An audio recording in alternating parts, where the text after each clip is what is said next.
तंत्रवटकं वारिककारं अस्मद्गुरुं सन्ततमानतोऽस्मि।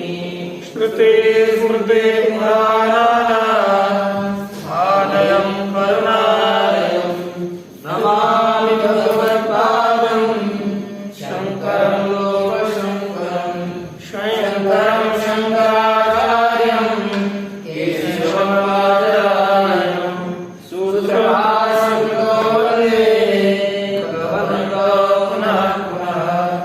ईश्वरो गुरुरात्मेति मूर्तिभेदविभागिने व्योमवद्व्याप्तदेहाय दक्षिणामूर्तये नमः। अजामेवामृतस्य शुक्लकृष्णा वरुणे प्रजापतिमानः अजायिता विश्वमानं भजन्ते चातेनामुक्तभोगानस्तान् कपिलाय महामुनये मुनये शिष्याय तस्य चास्ते पंचशिलाकृतेश्वर कृष्णाय ते नमस्यामः।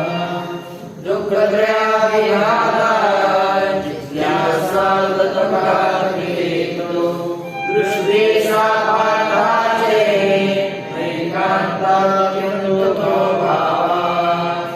श्री ईश्वर कृष्ण प्रणीत सांख्य कारिका के ऊपर श्री वाचस्पति मिश्र के द्वारा विरचित सांख्य तत्व कौमुदी है।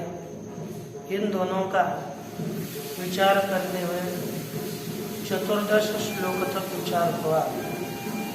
यहाँ पर बताया कार्य अविवेक्यादि सिद्धि त्रैगुण्या तद विपर्यया भावा, अर्थात अविवेक इसको ठीक बता देना एक बार।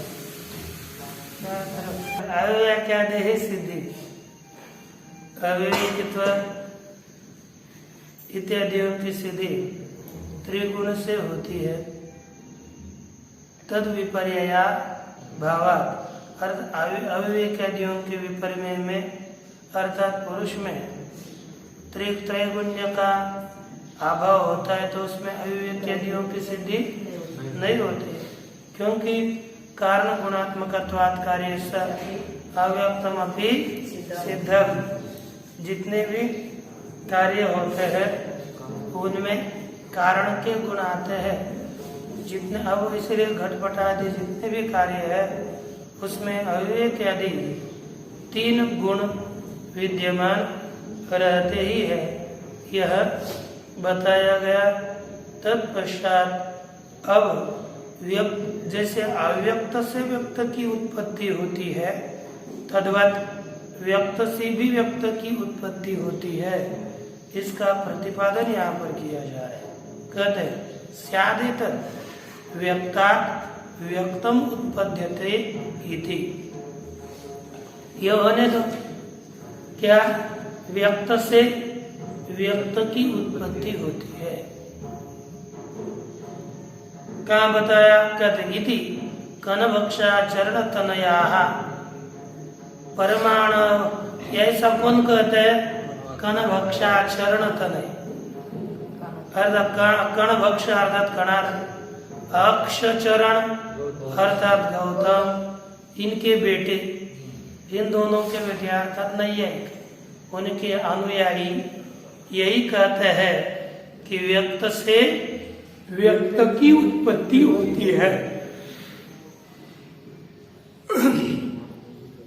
उनके मत में क्या व्यक्त है कारण? कहते परमाणु ही व्यक्ता। परमाणु कैसे है? व्यक्त है। तेभ्यः द्व्यणुकादि क्रमेण पृथिव्यादि लक्षणं कार्यं व्यक्तम आरभ्यते। तेभ्यः अर्थात उन्हीं परमाणुओं से द्व्यणुकादि क्रमेण, किस क्रम से? द्व्यणुकादि क्रम से क्या उत्पन्न होता है? पृथिव्यादि लक्षणम कार्यम व्यक्तम आरभ्यते। पृथ्वी आदि लक्षण अर्थात पृथ्वी आदि रूप जो कार्य है, कौन सा कार्य? व्यक्त कार्य आरभ्यते, अर्थात आरंभ होता है, उत्पन्न होता है। पृथिव्यादिषु च कारण गुण क्रमेण रूपाद्युत्पत्ति ही। और देखो परमाणु व्यक्त है, उनसे व्यक्त द्योनुकादियों की, पृथ्वी आदियों की क्रम से उत्पत्ति होती है। ये किसके मत में? नैयायिकों के मत में होता है ना?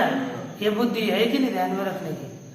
तो नैयायिकों के मत में व्यक्त से व्यक्त पृथ्वी आदि रूप कार्य की उत्पत्ति होती है, और उस पृथ्वी आदि रूप कार्यों में भी कारण गुण क्रमेण रूपाद्युत्पत्ति ही, कारण के गुण के अनुसार कार्य में भी, पृथ्वी आदियों में भी गुणों की उत्पत्ति होती है। यदि नील परमाणु होंगे तो नील घटादियों की उत्पत्ति होगी, यदि रक्त परमाणु होंगे तो रक्त घटादियों की उत्पत्ति हो जाती है। तो जैसे कार्य में गुण होते हैं वैसे ही कार्य में गुण आते हैं। अच्छा, तस्मात् व्यक्ता व्यक्तस्य तद्गुणस्य च उत्पत्तेः, ये कहते हैं इसलिए व्यक्तात् व्यक्तस्य व्यक्त गुणस्य च उत्पत्तेः, अर्थात व्यक्त परमाणुओं से व्यक्त पदार्थ की और व्यक्त के गुणों की उत्पत्ति होने से कृतम अदृष्ट चरणेन अव्यक्तेन इति अत आह। यह कहा कि अकृतम अर्थात व्यर्थ है। क्या? अदृष्ट चरणेन, अदृष्ट चरण अर्थात रूपादिहीन जो अप्रामाणिक अव्यक्त है वह व्यर्थ है। इस तरह से इसलिए व्यक्त से ही व्यक्त की उत्पत्ति होती है, अव्यक्त से जो आपने व्यक्त की उत्पत्ति मानी वह योग्य नहीं है। यह कौन कहता है? यही कहता है। इसलिए व्यर्थ है, अव्यक्त पदार्थ मानना यह व्यर्थ है। इस तरह से कहने के बाद अब सिद्धांति उसको उत्तर देते हैं, कहते हैं वेदानां परिमाणात् समन्वयात् शक्तिता प्रवृत्तिश्च कारण कार्य विभागाद् वैश्वरूप्यस्य। इन्होंने कहा भेदानां परिमाणात्। अब यहाँ पर अन्वय करते समय भेदानां कारणम अव्यक्तम अस्ति, ये का कथन है। क्या करना है? भेदानां कारणम अव्यक्तम अस्ति, वेदों का कारण यानी वेदार्थात ये जो मद, अहंकार, तन्मात्रा, पंचमहाभूत ये भिन्न भिन्न पदार्थ है ना, भेद अर्थात विशेष कार्य, इनका कारण कौन है? अव्यक्त है। वेदानां कारणम अव्यक्तम अस्ति, वेदों का कारण अव्यक्त है। कैसे? कहते परिणामात। अब इसको सिद्ध करने के लिए 4-5 हेतु दे। वेदों का कारण अव्यक्त है, उसमें एक हेतु है परिणामात। परिणामात अर्थात महदादि कार्य, परिमाणात ना, परिमाणात अर्थात महदादि कार्य परिमित है। कैसे है? अव्यापी है, संकोचित है। इसीलिए उन्हें और इन्हें व्याप्त करके रहने वाला कोई व्यापक कारण बोलना चाहिए, क्योंकि कारण कभी भी कार्य की अपेक्षा से व्यापक हुआ करता है और कार्य कभी भी कारण की अपेक्षा से परिमित होता है, संकुचित होता है। और ये भेद भेदानाम परिमाणात अर्थात भेद रूप अर्थात कार्य महदादि कार्य परिमित संकोचित होने से उनका कोई अव्यक्त कारण मानना पड़ेगा, विस्तीर्ण कारण मानना पड़ेगा। दूसरा है समन्वयात, अर्थात यह जो दो महदादि कार्य है यह कैसे है, इनमें समन्वय है। किसका समन्वय? सुख दुखादियों का इसमें समन्वय है, अर्थात इसमें सुख दुख इत्यादि आते हैं, तो इसी के ही समान सुख दुखादियों वाला कोई ना कोई कारण होना चाहिए। ये सुख दुख वाले हैं तो इनके कारण में सुख दुख रूप तो होना चाहिए। और वह कौन होगा? अव्यक्त। और दूसरा है शक्तितः प्रवृत्तिश्च। और देखो कभी भी कार्य की जो उत्पत्ति होती है वो कारण के सामर्थ्य के अनुसार होती है। ये कारण के सामर्थ्य के अनुसार कार्य की उत्पत्ति होने से भी कोई अव्यक्त का कारण मानना पड़ेगा। और दिखा आगे कारण कार्य विभागात अविभागात वैश्वरूप्यस्य।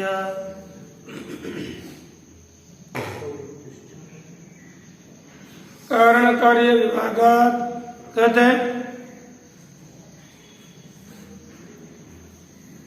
जिस पदार्थ से अर्थात कारण से कार्य का विभाग होता है। क्या होता है? कारण से कार्य अलग होने से कभी भी जो कार्य होता है वह कारण से अलग उत्पन्न होता है, इसलिए उसका कारण अव्यक्त मानना पड़ता ही है। और वैश्वरूप्य से अविभाग, वैश्वरूप्य अर्थात ये जगदात्मक कार्य है ना, उनका अविभाग अर्थात तिरोभाग।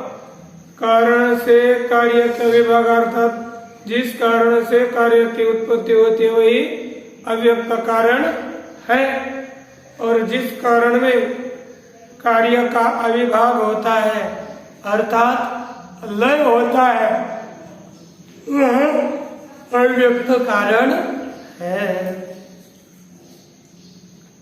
इसलिए कारणम अस्ति अव्यक्तम। और वह कारण कैसे प्रवृत्त होता है? हाँ, त्रिगुणतः समुदयाच्च। वह कारण तीन गुणों से और समुदाय से एक कारण कार्य को उत्पन्न कर लेता है। लेकिन कैसे होता है? कहते त्रिगुणतः, तीन गुणों के कारण यह कार्य उत्पत्ति प्रलय के लिए प्रवृत्त होता है।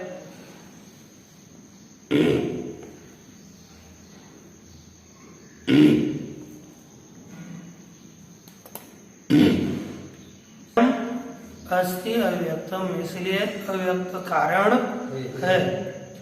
वह प्रवृत्त कैसा होता है? कहा त्रिगुणतः, तीन गुणों से उसकी प्रवृत्ति होती है। और समुदयाच्च, समुदयाच्च इससे यानी ये जो गुण होते हैं वह परस्पर मिलजुल कर काम करते हैं। कैसे करते हैं?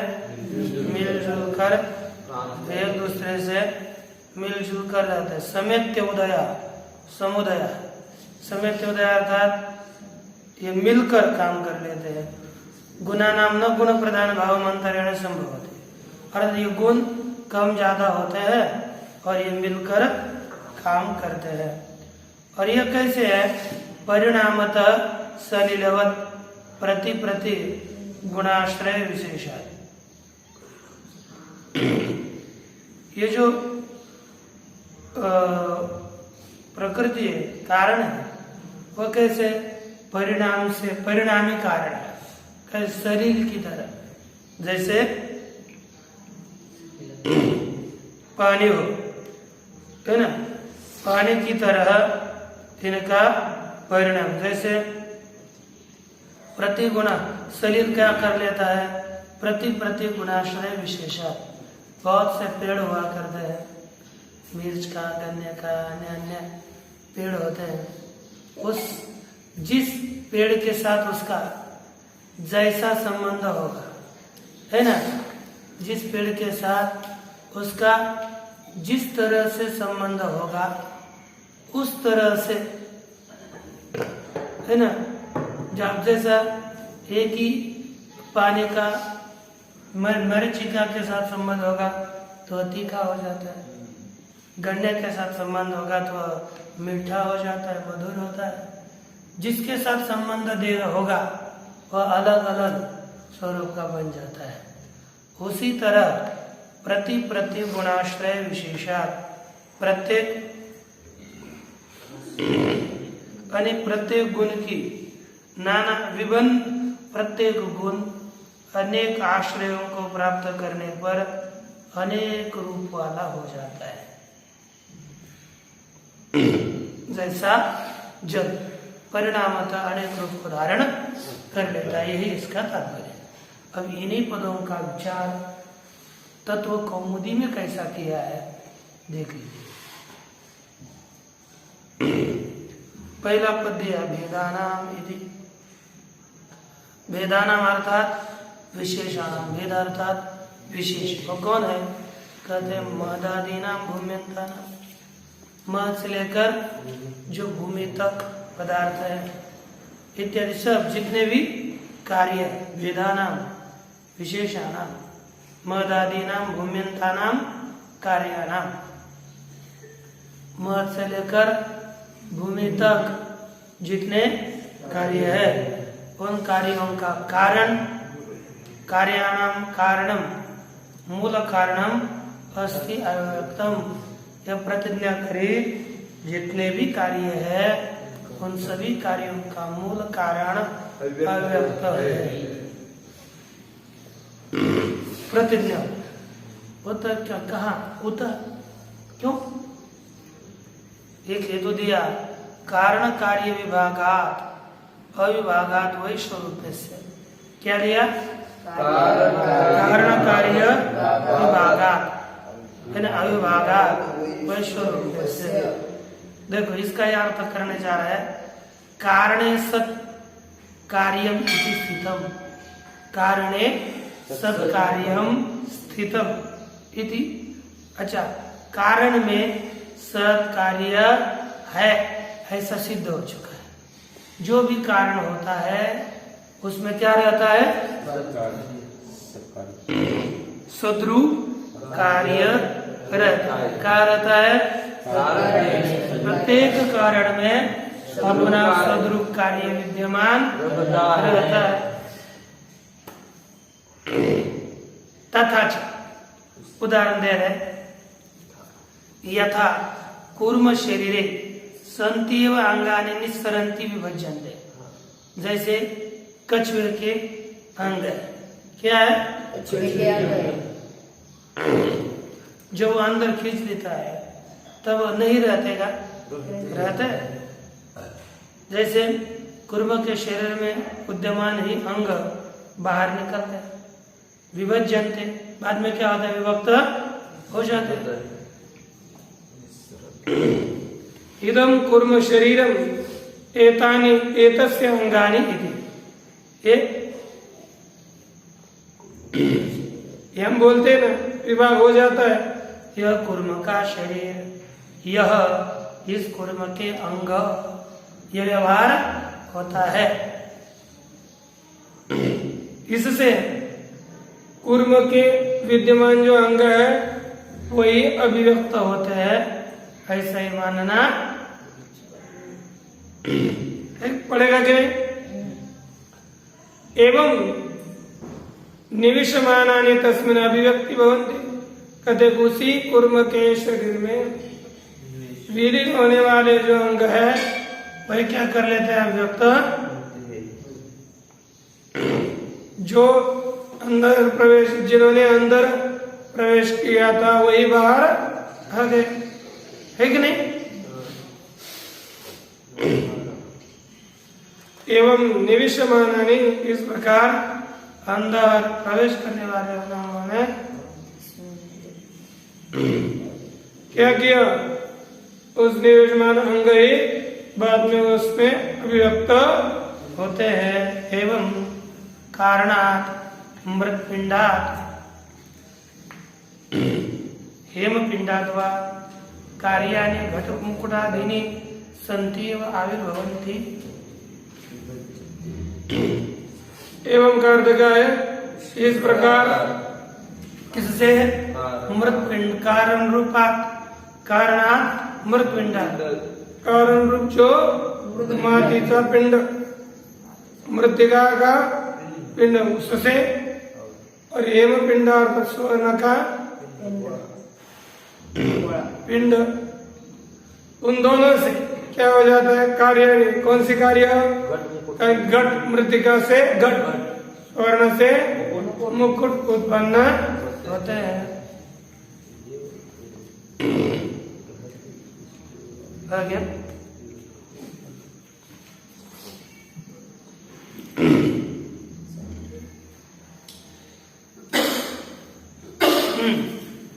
स्वयं विभज्यते सन्ति एव पृथिव्यादिने कारणात् तन्मात्रात् आविर्भवन्ति विभज्यन्ते। कहते सन्ति एव पृथिव्यादिने, अर्थात सदरूप जो पृथिव्यादि है, संति एव पृथिव्यादिने का अर्थ क्या है,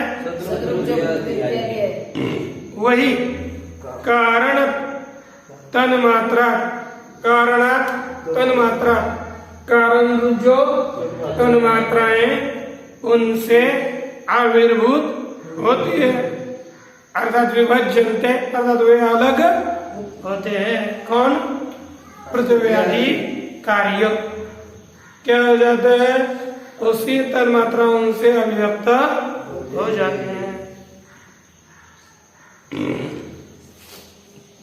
सन्ति एव तन्मात्राणि अहंकारात् कारणात्, सदरूप जो तन्मात्राएं वे अहंकार रूप कारण से युक्त होते। इसके बाद सन एव अहंकार कारणात्मक, सदरूपी अहंकार कारण रूप से उत्पन्न होता है। और सदरूप जो मत है, सन एव च महान परमाव्यक्ता, जितना भी सम्मान सदरूप है अतिशय श्रेष्ठ अव्यक्त से अव्यक्त होता है। सनेव महान परमाव्यक्ता, सो अयम कारणात् परमाव्यक्तात् साक्षात् परम्परेण अन्वितस्य विश्वस्य कार्यस्य भागः। कहते सो अयम कारणात् अर्थात परम अव्यक्तात्, परम अव्यक्त रूप जो कारण, उससे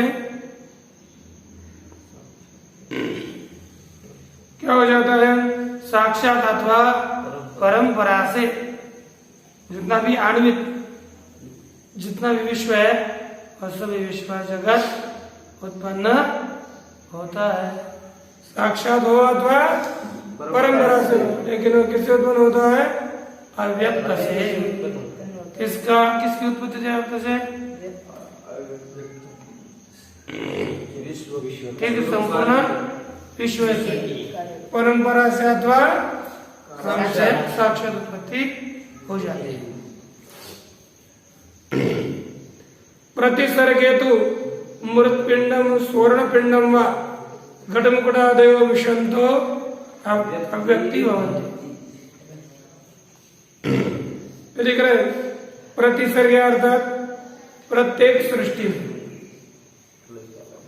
मृत्पिंडम स्वर्णपिंडम व मृतिका का पिंड अथवा सोने का पिंड,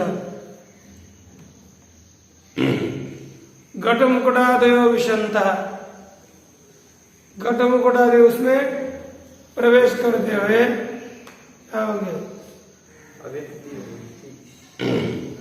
देखो ये जो माटी का पिंड है उसमें किसका लय होगा?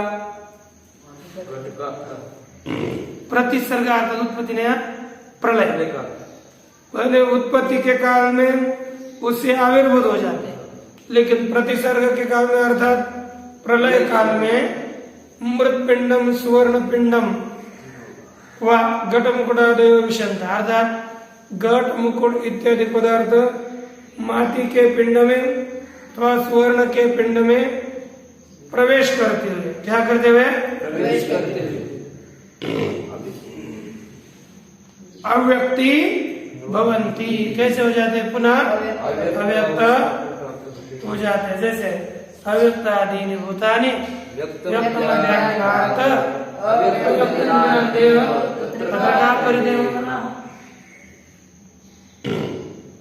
या इस अर्जुन के उक्ति से है।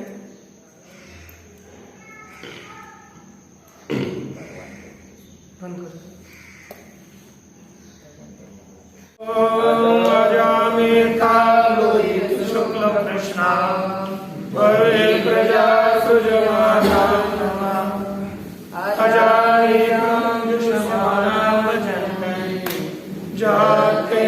भुक्त भोगान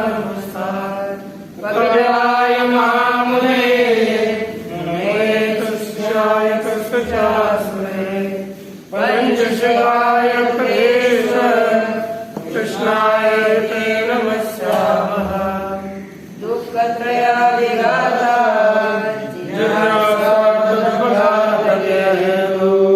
दृष्टे सा पार्थाचे नैकान्तात्यन्ततो भावात्। श्री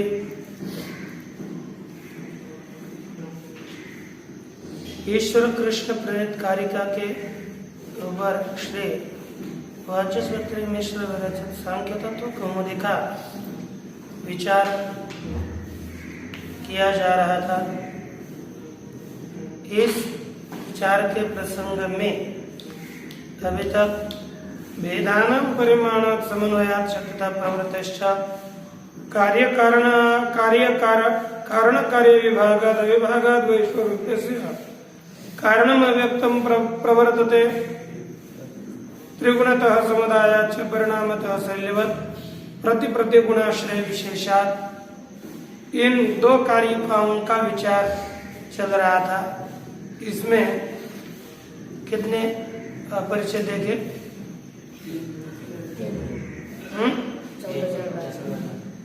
देखिए चतुर्थ प्रतिसर्गे तो मृतपिंडम स्वर्ण पिंडम अरे हो गया था घट मुकुटादयो विषंतो अव्यक्ति भवन्ति।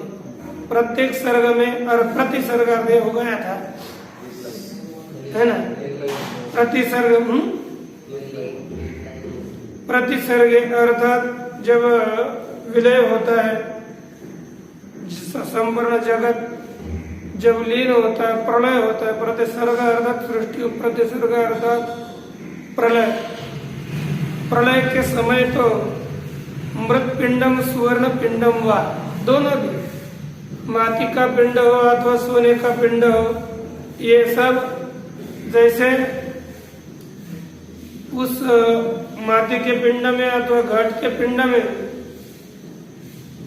घट और मुकुट, मैं माटी के पिंड में घट में पिंड गड़बड़ बोला है ना। जो मृत पिंड है अथवा सुवर्ण पिंड है उसमें ये घट मृत पिंड में प्रवेश करता हुआ और मुकुट सुवर्ण पिंड में प्रवेश करता हुआ अव्यक्त हो जाता है।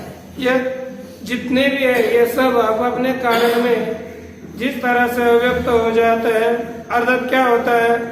तत्कारण रूपम एवं अनभिव्यक्तम कार्यम अपेक्ष अव्यक्तम भवति। यहाँ पर अव्यक्त बताया, इसका क्या है? ये कार्य है वह कारण रूप हो जाता है। तत्कारण रूपमेव, उस वह कारण रूप ही अर्थात क्या कर लेता है, अनभिव्यक्त हो जाता है। पहला अनभिव्यक्त था, फिर बीच में अभिव्यक्त होता है, पुनः अनभिव्यक्त ही हो जाता है। यह कार्यम अपेक्षा अव्यक्तम भवति, यह अव्यक्त जो बताया वो कार्य की अपेक्षा से अव्यक्त होता है, यह कहा। एवं पृथिव्यादयः तन्मात्राणि विशन्तः सापेक्षया तन्मात्राणि अव्यक्तयन्ते। इसी तरह पृथ्वी इत्यादि तन्मात्रा में प्रवेश करते हुए अपने अपेक्षा से तन्मात्राणि अव्यक्ति भवन्ति, यानी अव्यक्तयन्ति, तन्मात्रा अव्यक्त हो जाते हैं, अर्थात उनको पृथ्वी आदियों को अव्यक्त करते हैं। एवं तन्मात्राणि अहंकार विशन्ते, तन्मात्रा अहंकार में प्रवेश करते हुए अव्यक्तयन्ते, व्यक्त होते हैं।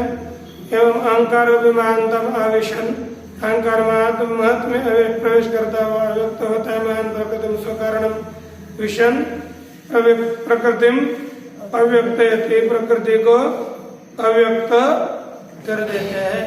यह विषय हुआ था। अब यहाँ से देखिए आगे कहते प्रकृतिस्तु न क्वचिन निवेशयति सा सर्व कार्याणाम अव्यक्तमेव। लेकिन जैसे अभी तक ये घट मुकुट आदि पदार्थ अब अपने कारण में लीन करते करते करते अवशिष्ट रही प्रकृति। कौन अवशिष्ट रही? केवल प्रकृति अवशिष्ट रहती है। प्रकृति न क्वचिन निवेश, प्रकृति का किसी में भी निवेश नहीं होता, प्रकृति का किसी में भी प्रवेश नहीं होता, प्रकृति किसी में भी लीन नहीं होती। प्रकृति को न क्वचित निवेश, प्रकृति का किसी में भी निवेश प्रवेश नहीं होता। इति सा सर्व कार्याणाम अव्यक्तम एवं, सा अर्थात सा प्रकृति सभी कार्यों का अव्यक्त ही है। जितने भी कार्य हैं उन कार्यों के अपेक्षा से प्रकृति अव्यक्त है, वो किसी का अव्यक्त नहीं। जैसा घट का अव्यक्त हो जाएगा, मृतिका का अव्यक्त, पृथ्वी का अव्यक्त, जल का अव्यक्त, तेज का अव्यक्त, अपना अपना एक एक कारण। अथवा पृथ्वी, यहाँ पर वेदांत में सर्व ऐसा होता है। यहाँ पर पृथ्वी का अव्यक्त हो जाता है तन्मात्रा, गंध तन्मात्रा का अव्यक्त, अहंकार का महत का प्रकृति हो जाता है। प्रकृति का अव्यक्त कोई भी नहीं, जो अपना कारण होगा वो उसका अव्यक्त होगा। स्वयं अविभाग प्रकृतौ वैश्वरूपस्य नाना रूपस्य कार्यस्य स्वार्थिकस्य तस्मात् कारणे कार्यस्य सतएव विभागाभ्याम अव्यक्तम कारणम अस्ति। इस तरह का सो अयम अविभाग, वह यह अविभाग प्रकृत अर्थात प्रकृति में वैश्वरूपस्य अर्थात नाना रूपस्य कार्यस्य, अनेक रूप वाले कार्य का प्रकृति में अविभाग हो जाता है। अर्थात सभी कार्य प्रकृति से विभक्त नहीं रहते। परंपरागत स्वार्थी कमशाएं, ये जो दिए वैश्वरूप्यस्य, यहाँ पर विश्वरूप अर्थात अनेक रूप, यहाँ पर यह जो शय किया है वैश्वरूप्य, वह स्वार्थिक है। विश्वरूप का अर्थ है, वैश्वरूप का अर्थ है वैश्वरूप्य।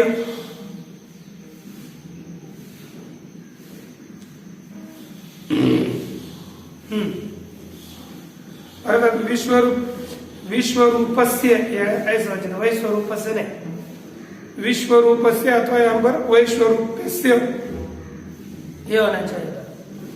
यहाँ पर दिए ना वैश्वरूप्य, पकड़ के बाद ये कर जोड़ना चाहिए।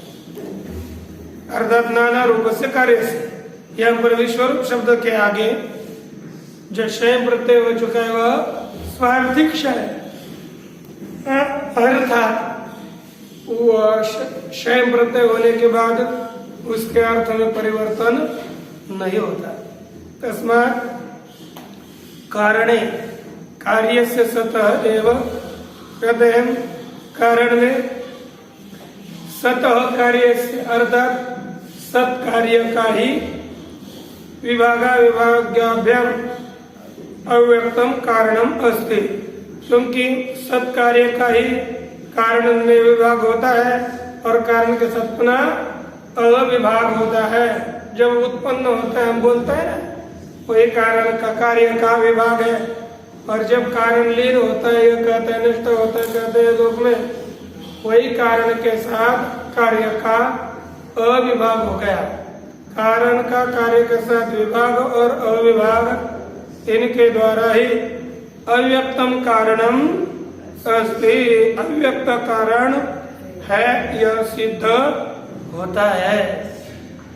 इतश्च अव्यक्तम अस्ति तथा, और ये सब जितने भी हेतु दिए हैं वह प्रकृति है, प्रकृति का अस्तित्व है यह बताने के लिए दिया है। इससे भी अव्यक्तम अस्ति, इससे भी अव्यक्त है यह कहते हैं। शक्तितः प्रवृत्तेश्च इति, क्या लिखा? शक्तितः सामर्थ्यतः इनकी प्रवृत्ति होने से कहते हैं कारणम, कारण शक्तितः कार्यम प्रवर्तते इति सिद्धम। ये सिद्ध क्या हो गया? कारण के शक्ति से कार्य प्रवृत्त होता है, यह सिद्ध है। कारण में जैसी शक्ति होगी उस तरह से कार्य उत्पन्न होता है। अशक्तात् कारणात् कार्य से अनुपपद्ये है, सामर्थ्य रहित कारण से कार्य की सिद्धि नहीं होती। जैसे अभर्जित बीज हो वो समर्थ होता है, लेकिन उसी बीज को हम भर्जन करेंगे, भर्जित भी होगा तो उसमें जो शक्ति होती है वह नष्ट हो जाती है। इसीलिए भर्जित बीज से कार्य की उत्पत्ति नहीं होती, क्योंकि वह नष्ट शक्तिमत हो गया, उसका शक्ति का नाश हुआ। और नष्ट शक्तिमत कार्य से कारण से कार्य की उत्पत्ति नहीं हुआ करती। अच्छा, शक्तिश्च कारणगता न कार्यस्य अव्यक्तत्वाद अन्य। कहते शक्ति किसमें रहते हैं? कारणगता। किसमें रहते हैं? ये शक्ति कारणगत है, न कार्य से अव्यक्तत्वाद अन्य। देखो, कार्य से अव्यक्तत्वाद शक्ति कारणगत रहती है, और कार्य का जो अव्यक्तत्व है, कार्य का जो अव्यक्तत्व, कार्य किसमें अव्यक्त रहता है? कारण में। और अर्थात शक्ति किम रूप है? कहते कार्य के अव्यक्त से अतिरिक्त शक्ति नहीं है।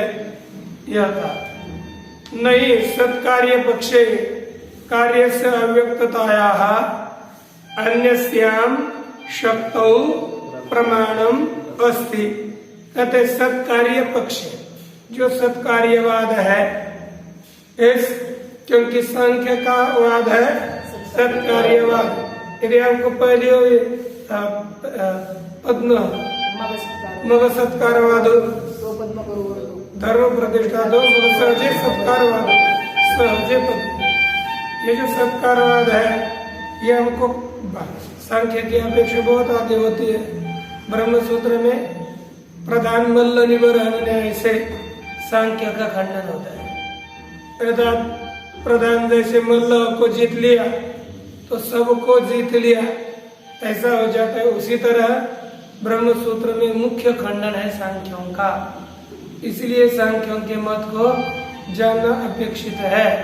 नहीं अच्छे जानेंगे तो ब्रह्म सूत्र आपका चला जाए, क्योंकि पूर्व पक्ष जब तक नहीं समझ में आता तब तक उत्तर पक्ष समझ में नहीं आता।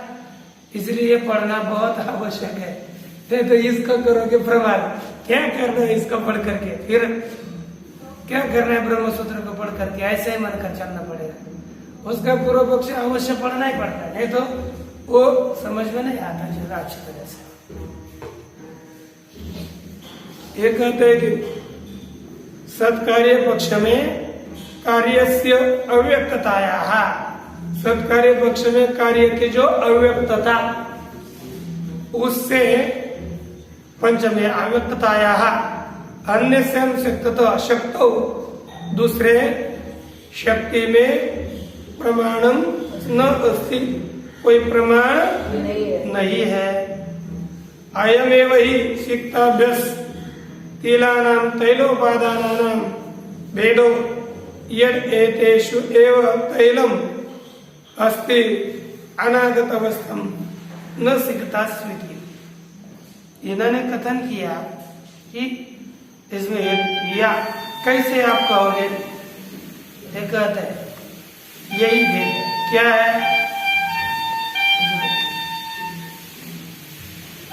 है ना, अयमेव ही, है ना, अयमेव ही सिक्ताभ्यस शीलानां तैलोपादानानां भेदः।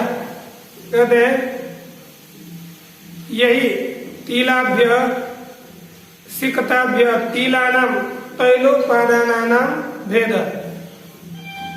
सिक्ता अर्थात बालू, है ना, और आगे है तिल। ये कहते हैं कि तिलाभ्यस तैलानाम अयमेव भेद, है ना। सिक्ता अर्थात बालू से तिलों का क्या भेद है, कि यही भेद है। और किन का यह था, तिलाभ्य तैलाना, सिक्ताभ्य तैलानाम अयम एव भेदः। सिक्ता अर्थात बालू से तिलों का यही भेद है। और तिल कैसे तिल, कहते कि तैलोपादानानाम, जो तेल के उपादान कारण तिल है, उन तिलों का बालू से यही भेद है। क्या भेद, यद एतेषु एव तैलम, एतेषु अर्थात एतेषु एव तैलम, तिलों में ही तैल होता है। अनागत अवस्थम, लेकिन कौन सा, अनागत अवस्था में, जो उसकी आगत अवस्था नहीं हो गई, अनागत अवस्था में तिलों में तैल होता है। अच्छा, न सिकता स्वीति, क्या लिखा, सिकताओं में तेल नहीं होता, क्योंकि उसमें है ही नहीं, अन्न भी व्यक्त होना चाहिए ना। ठीक है, स्यादेत अर्थात क्या हो गया, तिल उत्पन्न कर, तैल उत्पन्न करने की शक्ति तिलों में ही है, बालू में नहीं है। इसीलिए भी यह अव्यक्त कारण है। शक्ति जिसमें है उसमें कार्य अव्यक्त हुआ करता है। पुनः क्या स्यादेत, शंका कर रहे, परिणामादिति हेतु हेतोरवतारणाय शंकते, अर्थात परिणामात इस हेतु को लाने के लिए शंका कर रहे हैं। कहते हैं शक्तितः प्रवृत्ति ही कार्य कारण विभागौ च महत एव परमाव्यक्तम साधयिष्यतः। कहते हैं कि शक्तितः प्रवृत्ति एक हेतु, दूसरा है कार्य कारण विभाग, अर्थात कार्य कारण विभाग। यह सभी महत एव, अर्थात महत से ही परमाव्यक्तत्व, महत में ही परम अव्यक्तत्व की सिद्धि करेंगे। अर्थात जो महत तत्व है वही सबसे बड़ा अव्यक्त है। इसकी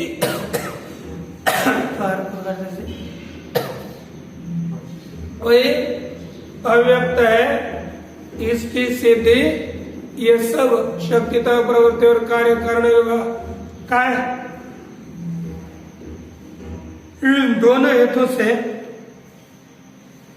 महत की ही परम अव्यक्त रूप से सिद्धि होगी।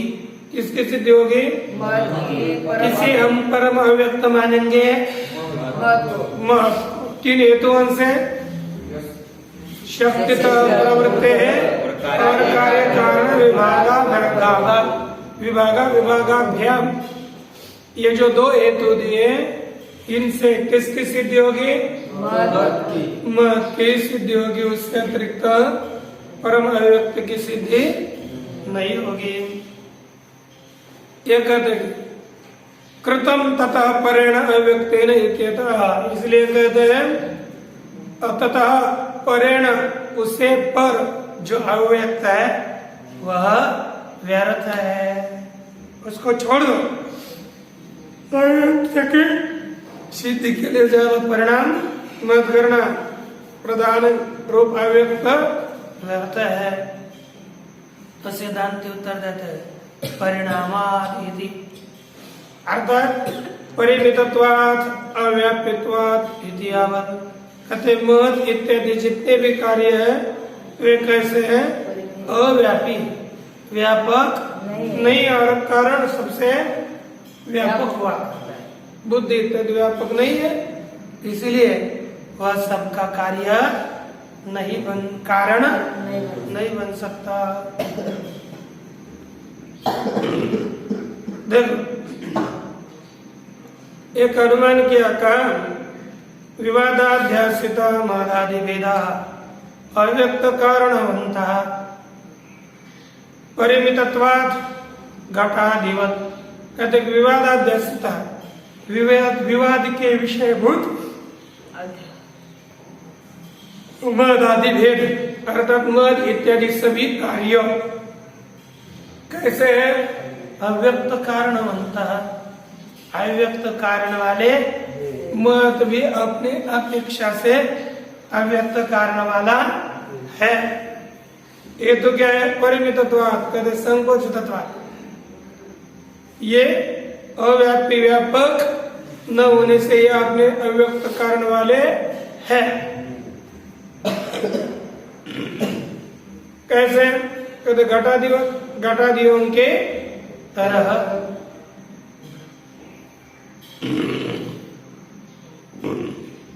अब देखो घटादयो ही परिमिता, घट कैसे होता है? परिमित, अव्यापी होता है, इतना बड़ा समझो। अब वह घटादि किम अव्यक्त कारण वाले होते हैं? मृदादि अव्यक्त कारण का दृष्टा, माटी इत्यादि अव्यक्त कारण वाले घटादि पदार्थ देखे गए हैं। उत्तम एतद, और यह बताया भी गया यथा कार्य से अव्यक्त अवस्था कारणमेव इति, पहले बताया कि जो कार्य की कारण अवस्था होती है वह कारण ही है, अर्थात कारण से अतिरिक्त कोई अवस्था नहीं। यद महत कारणम तत्परम अव्यक्तम, और जो महत तत्व का कारण है वही परम अव्यक्त है। अतः परतरा अव्यक्त कल्पनायाम प्रमाण भावा, उससे परतर श्रेष्ठ जो अव्यक्त पदार्थ है उसके कल्पना में कोई प्रमाण नहीं।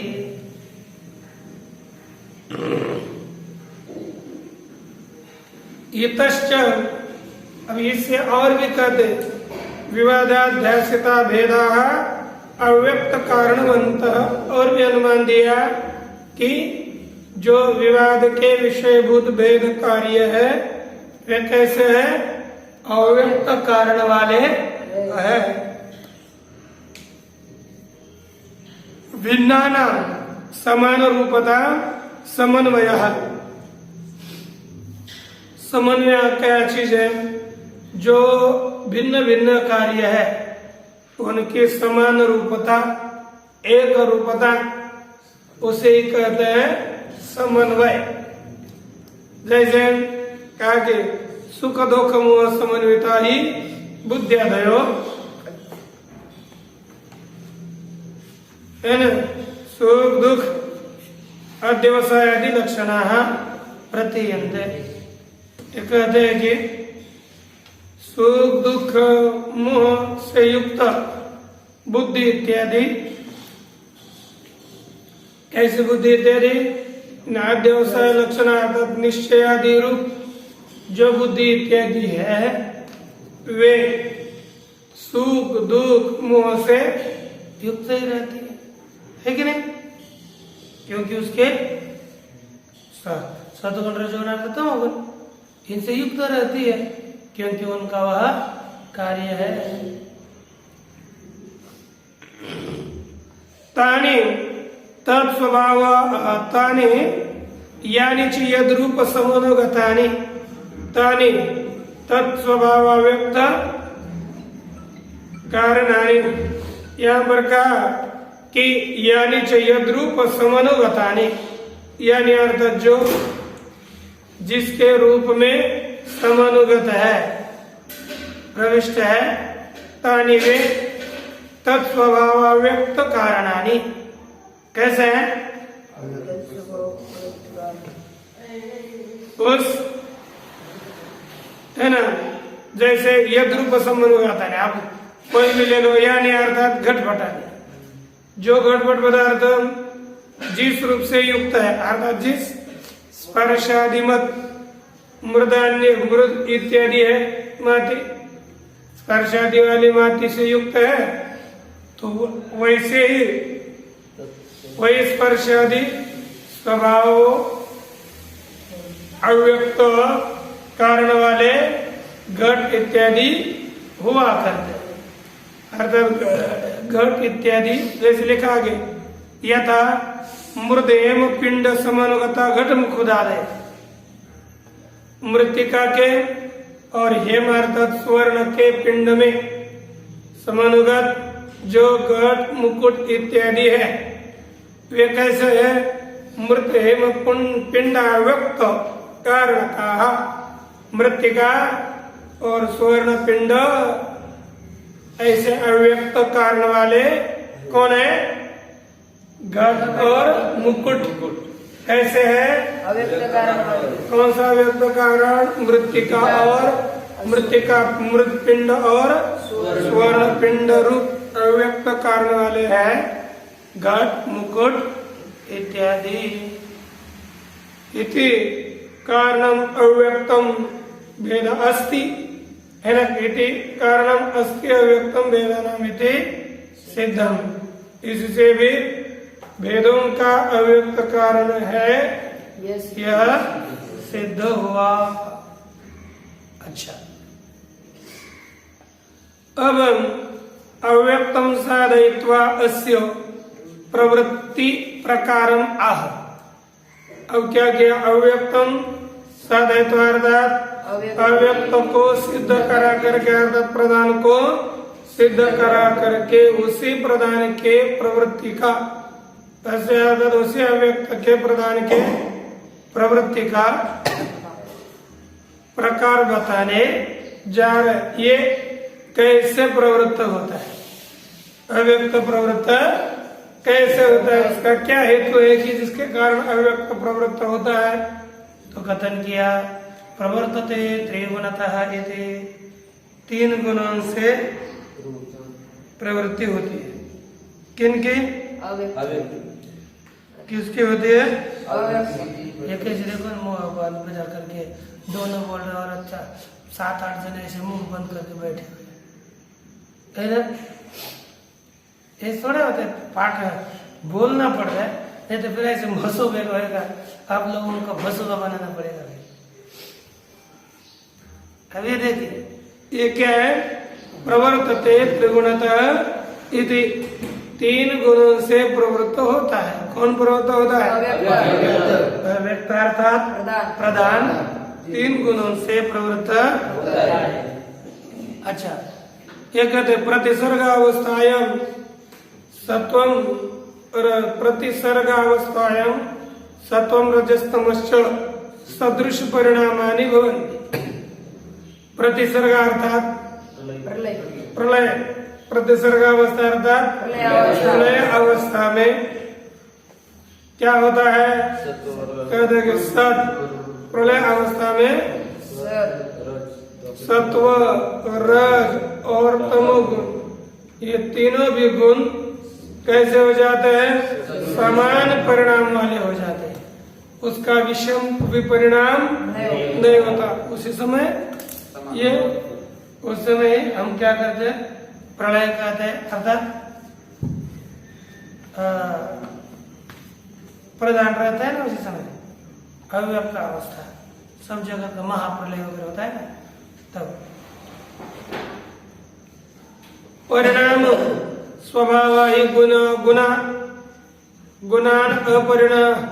गुणान अपरिणम्य क्षणमपि अवतीर्ण क्या अवतिष्ठन्ते। यह कहा कि परिणाम स्वभाव ही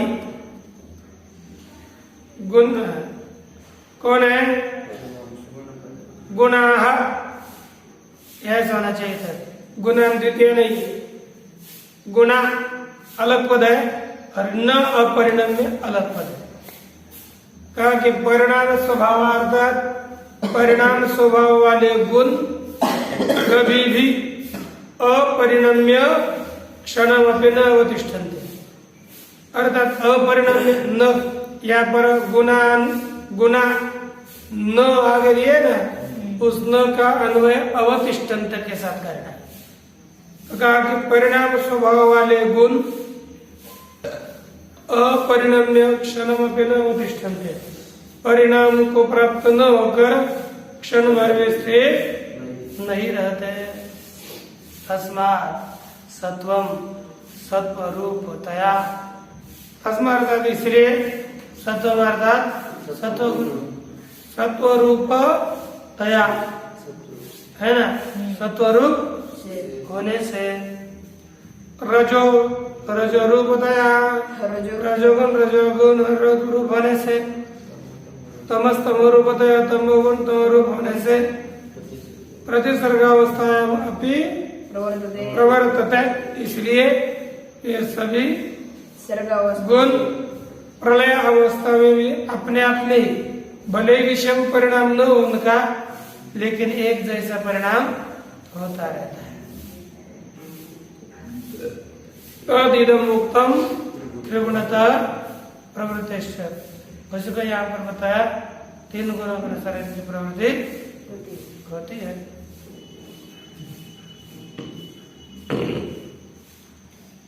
प्रवृत्त्यंतरम आह, क्या बताया, समुदयाच्च इति, क्या कहा,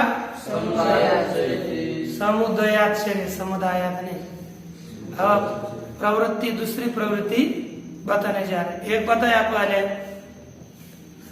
किससे, त्रिगुणता, अब ये समुदय करते हैं, समुदाय नया समुदय है ना, क्या कहते हैं इसका, समेत्य उदय इति समुदय, समेत्य अर्थात मिलकर जिनका उदय हो उसे कहते हैं समुदय। ठीक, आगे लिखा, समुदयश्च गुणानां न प्रधान भावम अंतरेण संभवते। समुदय अर्थात ये जो बोलते हैं समवाय, जितने भी गुण हैं उनका प्रधान अल्प भाव, गुण प्रधान भाव के बिना यह समुदाय अर्थात समवाय संबंध संभव नहीं है। न जो गुण प्रधान भाव वैषम्य बिना, और गौड़ और मुख्य भाव इनमें यदि कोई ना कोई विषमता है तो विषमता के बिना गुण प्रधान भाव भी संभव नहीं है।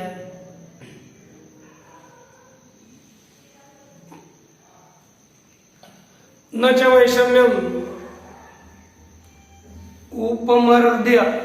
उपमर्दक भावादृते, और विषमता कैसे होगी, कहते विषमता भी होनी है तो उपमर्दक और उपमर्द भाव के बिना विषमता भी नहीं हो सकती।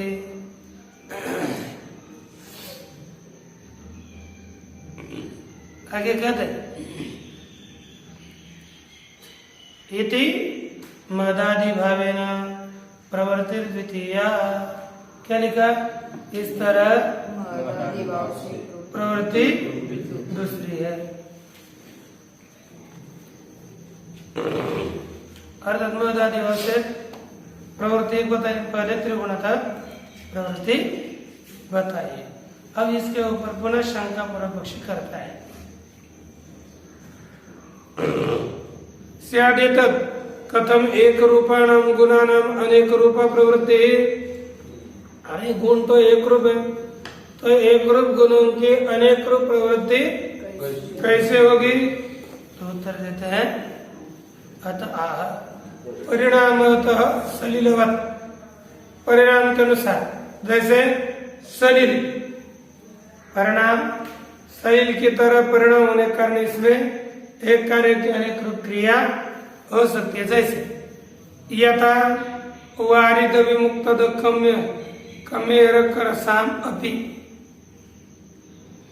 जैसे वारिद मेघ विमुक्त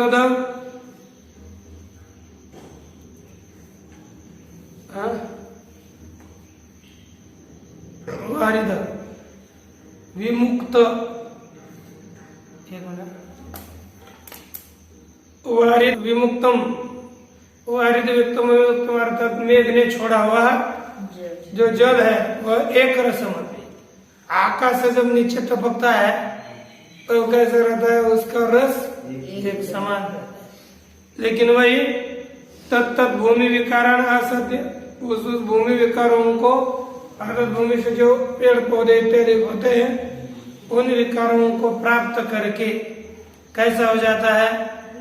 जैसे नारिकेल, ताल, ताली, बिल्वा, चिरवल, चिरबिल्वा, तिंदुकामलक, प्राचीनामलक, कपित्थादि फलरसतया परिणाम मधुराम मधुराम लवल तिक्त कषाय कटुतया विकल्प थे। एक ही जल है, अलग अलग अलग अलग वृक्षों को प्राप्त हो गया तो उसका जल भी क्या होता है? अलग अलग स्वाद को देता है। जैसे नारिकेल, ताल, ताली, बिल्वा, चिरवल, तिंदुकामलक, प्राचीनामलक, कपित्थादि फल है ना, उनके पितादि रस रूप से क्योंकि रस रूप हो जाता है, उसके पश्चात क्या हो जाता है?